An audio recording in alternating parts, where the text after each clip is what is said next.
श्री शिवाय नमस्तुभ्यम। आप सभी का दिन शुभ और मंगलमय हो और भगवान शिव की कृपा सदा आप सभी पर बनी रहे। आज की वीडियो में आप सुनेंगे सावन मास महात्म्य में आगे की कथा और वीडियो के लास्ट में आज आप राधा रानी की कथा भी सुनेंगे। आपसे अनुरोध है कथा को पूरा जरूर सुनिएगा।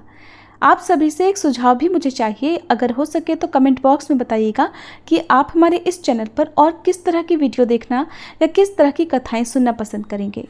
महादेव जी देवी पार्वती से कहते हैं, हे पार्वती, इसके बाद शाल कंटकटा देवी के पास जाए। उनका स्थान सावित्री से दक्षिण तथा रेवंत से पूर्व दिशा में है। वे महान पाप पुंज तथा संपूर्ण दुखों का नाश करने वाली हैं। सिद्ध और गंधर्व भी उनकी उपासना करते हैं। वे महाप्रचंड दैत्यों का नाश करने वाली तथा महिषासुर मर्दिनी हैं। पुलत से पुत्र विश्रवा ने उनकी स्थापना की है। माघ मास की चतुर्दशी को जो उनकी पूजा करता है वह पशुधन से संपन्न, बुद्धिमान, विद्वान, लक्ष्मीवान और पुत्रवान होता है। इसके बाद दशरथेश्वर का दर्शन करें। पूर्व काल में सूर्यवंश के भूषण महाराज दशरथ ने प्रभास क्षेत्र में आकर अत्यंत कठिन तपस्या की। वहां पर एक शिवलिंग की स्थापना करके मुझे संतुष्ट किया और अत्यंत तेजस्वी पुत्र प्राप्त होने के लिए प्रार्थना की। तब मैंने उन्हें त्रैलोक्य पूजित पुत्र प्रदान किया, जिनका नाम श्री राम था और जिनका यश तीनों लोकों में फैला हुआ है। और आज भी त्रिभुवन के निवासी देवता, दैत्य, असुर तथा वाल्मीकि आदि महर्षि जिनकी कीर्ति कथा का गान करते हैं। उस शिवलिंग के प्रभाव से राजा दशरथ को महान यश प्राप्त हुआ। जो कार्तिक मास में कार्तिक की पूर्णिमा को विधिपूर्वक धूप, दीप और पूजा आदि के उपहारों से दशरथेश्वर की पूजा करता है वह यशस्वी होता है। उससे उत्तर कोण में थोड़ी ही दूर पर भरतेश्वर लिंग है। भूतल में भरत नाम से प्रसिद्ध एक राजा हुए हैं, जिनके नाम से लोक में इस देश को भारतवर्ष कहा जाता है। उन्होंने मेरे विग्रह की स्थापना करके सहस्त्रों वर्षों तक यहाँ दुष्कर तपस्या की, जिससे संतुष्ट होकर मैंने उन्हें 8 पुत्र और एक यशस्विनी कन्या प्रदान की। इस प्रकार अभीष्ट मनोरथ पाकर राजा भरत कृतकृत्य हुए और भारतवर्ष के 9 विभाग करके उन्होंने अपने पुत्रों और पुत्री को एक एक भाग बांट दिया। वे द्वीप उन पुत्रों के नाम से ही प्रसिद्ध हुए। इंद्रद्वीप, कुशेरु, ताम्रपर्ण, गभस्तिमान, नागद्वीप, सौम्य, गंधर्व तथा वारुणी, ये 8 द्वीप हैं और ये कुमारी नाम से प्रसिद्ध नवद्वीप हैं। इनमें से 8 द्वीप जो उत्तर में स्थित थे समुद्र में डूब गए, गांव और देश आदि के सहित सागर में विलीन हो गए। उनमें से ये कुमारी नामक द्वीप ही अवशेष है। ये बिंदुसर से लेकर समुद्र तक दक्षिण से उत्तर तक फैला हुआ है, जिसकी लंबाई 9000 योजन और चौड़ाई 1000 योजन है। जो भरतेश्वर लिंग का पूजन करता है वह सब यज्ञों और दानों का फल पाता है। जो कार्तिक मास की पूर्णिमा को कृत्तिका नक्षत्र के योग में भरतेश्वर का दर्शन करता है वह स्वप्न में भी भयंकर नरक को नहीं देखता। सावित्री के स्थान से पश्चिम दिशा में एक ही स्थान पर 4 शिवलिंग हैं। उनमें 2 शिवलिंग तो पूर्व में हैं और 2 पश्चिम में हैं। उन चारों के नाम इस प्रकार हैं: कुशकेश्वर, गर्गेश्वर, पौरुषेश्वर तथा मैत्रेश्वर। जो जितेंद्रिय मनुष्य भक्तिपूर्वक इन चारों लिंगों का दर्शन करता है वह सब पापों से मुक्त होकर मेरे परम धाम को जाता है। वैशाख शुक्ला चतुर्दशी को वहां स्नान करके ब्राह्मणों की पूजा करे और उन्हें यथाशक्ति वस्त्र दे। सावित्री के पूर्व भाग में गड्ढे के अंदर कुंतीश्वर नाम से प्रसिद्ध एक शिवलिंग है। पूर्व काल में जब पांडव लोग तीर्थ यात्रा के प्रसंग से कुंती के साथ प्रभास क्षेत्र में आए थे, उस समय कुंती देवी ने वहां एक शिवलिंग स्थापित किया जो सभी पाप भय को दूर करने वाला है। कुंतीश्वर लिंग के दर्शन से मन, वाणी और क्रिया द्वारा किए हुए सभी पाप नष्ट हो जाते हैं। पार्वती, वहां से अग्निकोण में समस्त पापों का नाश करने वाला पुण्य तीर्थ अर्क स्थल है। उसका दर्शन करके मनुष्य 7 जन्मों तक दरिद्र नहीं होता तथा उसके 18 प्रकारों के कुष्ठ नष्ट हो जाते हैं। इसलिए सप्तमी तिथि को त्रिसंगम तीर्थ में स्नान करके पुण्यवान मनुष्य उनका पूजन अवश्य करे। सिद्धेश्वर से दक्षिण भाग में 3 धनुष के अंतर पर मांडवेश्वर लिंग है। जो माघ मास की चतुर्दशी को जितेंद्रिय होकर उसकी पूजा करके रात में वहां जागरण करता है, वह यमलोक में नहीं जाता। वहीं पर पुष्पदंत ने कठोर तपस्या करके एक शिवलिंग स्थापित किया, जिसका दर्शन करके प्राणी जन्म मृत्युमय संसार बंधन से मुक्त हो जाता है और इस लोक तथा परलोक में मनोवांछित फल प्राप्त करता है। सिद्धेश्वर के पास ही थोड़ी दूर पूर्व की ओर क्षेत्रपेश्वर नाम का उत्तम लिंग है। शुक्ल पक्ष की पंचमी को उनका दर्शन करने से मनुष्य को कभी सर्प नहीं काटता। सरस्वती, हिरण्या और समुद्र का संगम देवताओं के लिए भी दुर्लभ है। उसका नाम मिश्र तीर्थ है। वहाँ का जल सब जलों में प्रधान है, इसलिए वह उत्तम तीर्थ है। सूर्य ग्रहण आने पर उसकी महत्ता कुरुक्षेत्र से भी बढ़ जाती है। उस स्थान पर किया हुआ जप और दान कोटि गुना फल देने वाला होता है। मंकीश से पश्चिम भाग में कृत स्मर तीर्थ तक 10 करोड़ तीर्थों का निवास है। उसके भीतर रहने वाले कृमि, कीट, पतंग और श्वपच आदि भी स्वर्गलोक में चले जाते हैं। फिर शुद्ध चित्त वाले पुरुषों के लिए तो कहना ही क्या है। कृष्ण पक्ष की चतुर्दशी तिथि को वहां स्नान करके जो पितरों का तर्पण करता है, उसके पितर तब तक तृप्त रहते हैं जब तक आकाश में सूर्य, चंद्रमा और नक्षत्र प्रकाशित रहते हैं। देवी, ये त्रिसंगम तीर्थ बड़े बड़े पातकों का नाश करने वाला है। त्रिसंगम के पास ही मंकीश्वर लिंग है। प्राचीन काल में तपस्वियों में श्रेष्ठ मंकी नाम के एक महर्षि हुए हैं। उन्होंने मेरे विग्रह की स्थापना करके 10,000 से कुछ अधिक वर्षों तक यहाँ घोर तपस्या की थी। इससे संतुष्ट होकर मैंने उन्हें वरदान दिया। तभी से उस शिवलिंग का मंकीश्वर नाम प्रसिद्ध हुआ। जो माघ मास की त्रयोदशी और चतुर्दशी तिथियों को पंचोपचार से मंकीश्वर का पूजन करता है, वह मनोवांछित फल पा लेता है। महादेव जी कहते हैं, हे पार्वती, मंकीश्वर से नैऋत्य कोण में देव माता का स्थान है। वे गौरी रूप धारण करके वहां रहती हैं। सरस्वती देवी का ही नाम वहां देव माता है। उन्होंने बड़वानल से देवताओं की माता के समान रक्षा की थी। बड़वानल समुद्र में जलने वाली अग्नि को कहते हैं, इसीलिए उन्हें देव माता कहा जाता है। जो पतिव्रता स्त्री अथवा पुरुष माघ मास की तृतीया को उनकी पूजा करते हैं, वे सभी अभीष्ट फलों को प्राप्त कर लेते हैं।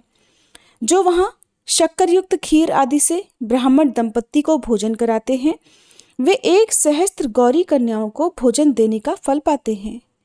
नगरादित्य से पूर्व दिशा में मित्रवन के भीतर जहाँ बलभद्र ने शरीर छोड़ा है, वह स्थान शेष स्थान कहलाता है।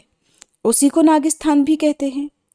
जो पुरुष त्रिसंगम तीर्थ में स्नान करके पंचमी को निराहार रहकर नाग स्थान की पूजा करता है तथा श्राद्ध करके ब्राह्मण को यथाशक्ति दक्षिणा देता है, वह सब पापों से मुक्त होकर मेरे लोक में जाता है। नाग स्थान से पश्चिम दिशा में प्रभास पंचक नामक स्थान है, जो परम पुण्यमय आदि तीर्थ है। उसके पश्चिम भाग में प्रभास क्षेत्र है। उससे दक्षिण भाग में वृद्ध प्रभास है। उससे दक्षिण जल प्रभास है। उससे दक्षिण महाप्रभास है। इसके बाद कृत स्मर प्रभास है, जहाँ शमशान भैरव हैं। जो मनुष्य भक्ति पूर्वक इन 5 प्रभासों का दर्शन कर लेता है, वह जरा मृत्यु से रहित परम पद को प्राप्त हो जाता है। प्रभास तीनों लोकों में विख्यात आदि तीर्थ है।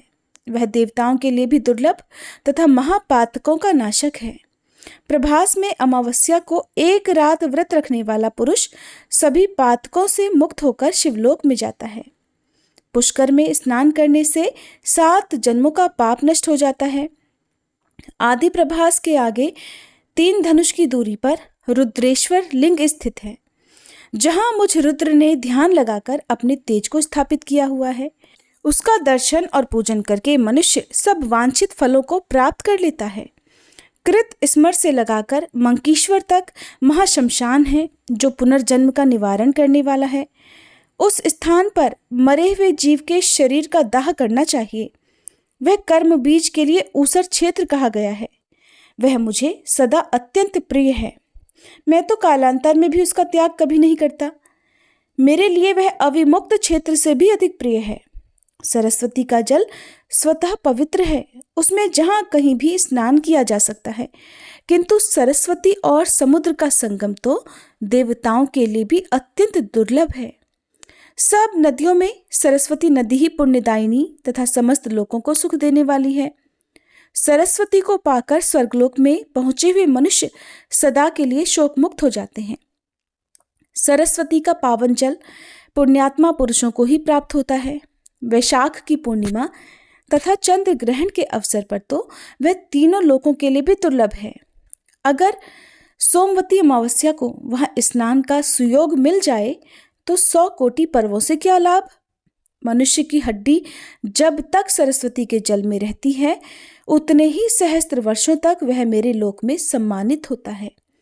जो समर्थ होकर भी प्रभास तीर्थ में सरस्वती का दर्शन नहीं करते, उन्हें जन्म के अंधों और पंगुओं के समान ही जानना चाहिए। वे देश, वे तीर्थ, वे आश्रम तथा वे पर्वत धन्य हैं जिनके बीच से होकर सरिताओं में श्रेष्ठ सरस्वती नदी निकलती हैं। जो त्रिभुवन को पवित्र करने वाली पुण्यदायिनी सरस्वती की शरण ले चुके हैं, वे संसार रूपी कीचड़ की दुर्गंध फिर कभी नहीं सूंघते। प्रभास तीर्थ में सरस्वती नदी स्वर्ग की सीढ़ी है। सरस्वती के दर्शन से मनुष्य राजसूय यज्ञ का फल पा लेता है। सरस्वती से बढ़कर दूसरा कोई तीर्थ न हुआ है और न होगा। जहाँ सरस्वती का जल समुद्र की लहरों से व्याप्त रहता है, उस संगम में जो भी मनुष्य स्नान करेंगे, हे देवी, वे प्रत्येक युग में ऐश्वर्यवान होंगे। जिन मनुष्यों का शरीर सरस्वती के जल से अभिषिक्त होता है, वे धन्य हैं, वे मुनि हैं और उन्हीं का निर्मल यश सर्वत्र फैला हुआ है। देवी पार्वती को इतना सब बताकर भगवान शिव कुछ समय के लिए मौन हो गए। जय भोलेनाथ। आज के महात्म्य में बस इतना ही। अब सुनिए राधा रानी की कथा। प्रिय श्रोताओ, आपने कान्हा जी के भक्तों की और कान्हा जी की भक्ति की कहानियां तो बहुत सुनी होंगी। आज आपको सुनाते हैं राधा रानी की एक सच्ची कहानी।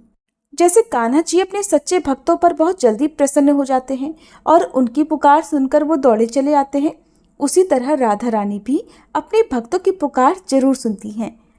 एक बार की बात है, एक सेठ जी थे और एक गांव में रहा करते थे। भरा पूरा परिवार था। वो बहुत धनी थे। उनके 3 बेटे थे, लेकिन उनकी कोई भी बेटी नहीं थी। इस बात की कमी सेठ जी को बहुत खलती थी।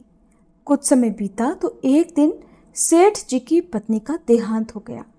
समय का पहिया घूमता रहा। समय हुआ तो विवाह योग्य सभी बेटों का विवाह भी कर दिया गया। सेठ जी का अच्छा खासा कारोबार था।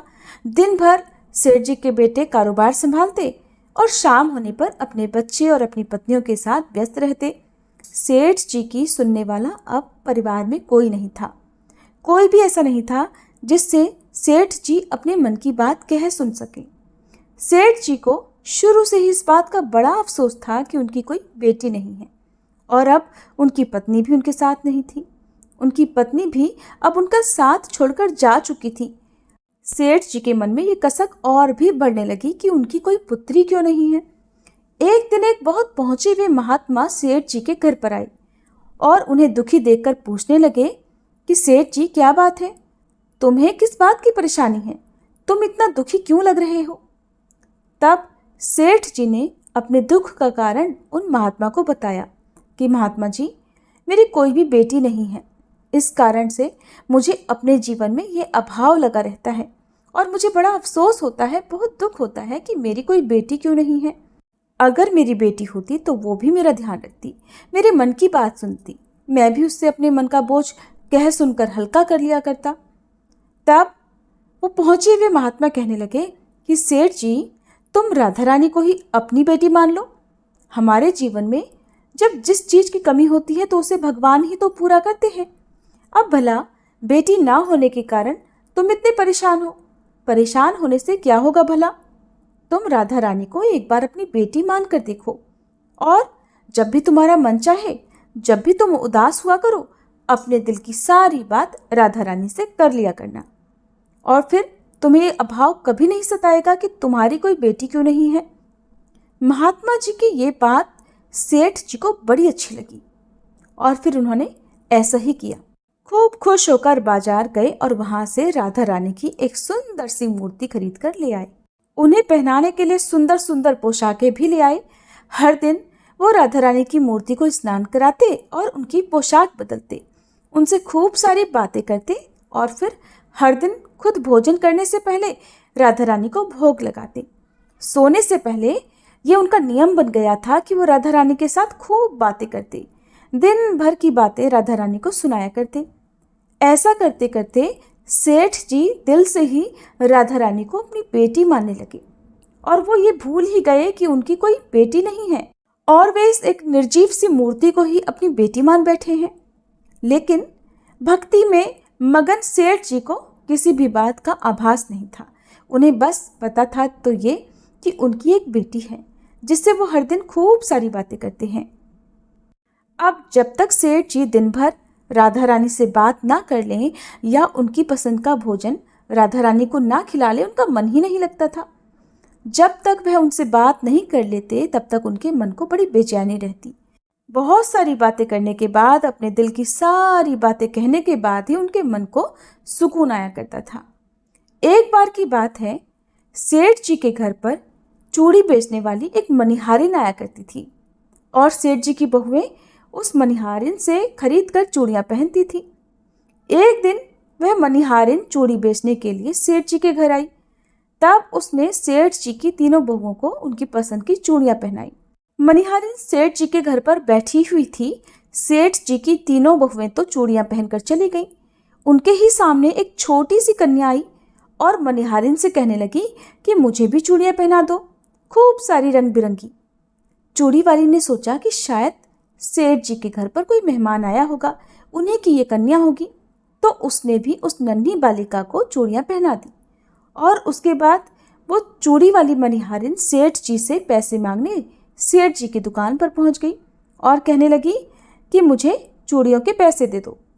और उसने पहले से अधिक पैसे मांगे तो सेठ जी ने कहा, क्या बात है, तुम हर बार तो इतने रुपए की चूड़ियाँ पहना कर जाती हो, क्या अब तुम्हारी चूड़ियाँ महंगी हो गई हैं जो हर बार से अधिक रुपए मांग रही हो?